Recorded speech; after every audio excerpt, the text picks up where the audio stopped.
আমরা এখন আছি পশ্চিম মেদিনীপুরের ঘাটাল মহকুমায়। এই পশ্চিম মেদিনীপুরের ঘাটাল মহকুমা কিন্তু আলু চাষের জন্য বিখ্যাত।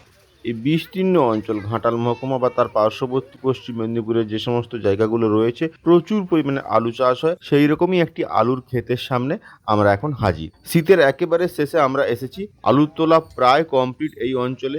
যে কয়েকটি ক্ষেতে কিছু আলু রয়ে গিয়েছিল সেগুলি এখন তোলার কাজ চলছে। এই সময় যদি কোনো বড় বৃষ্টি আসে তো আলু চাষের কিন্তু ব্যাপক ক্ষতি হতে পারে। সেই আশঙ্কায় নিত্য ভোগেন এই চাষিরা। এখানে দাম করে যা আমরা জানতে পারলাম, আলুর দাম কিন্তু তুলনামূলক বাজারের তুলনায় এখানে অনেকটাই কম। কিন্তু এই চাষিদের সমস্যা হচ্ছে এদের কাছে সেই পরিমাণ মূলধন নেই যে এই আলুকে তারা হিমঘরে রাখতে পারে। তাই তারা মহাজনের কাছে এই আলু বিক্রি করে দেন, যারা এই আলুকে হিমঘরে রেখে সারা বছর ধরে বেশি দামে বিক্রি করে মুনাফা অর্জন করে।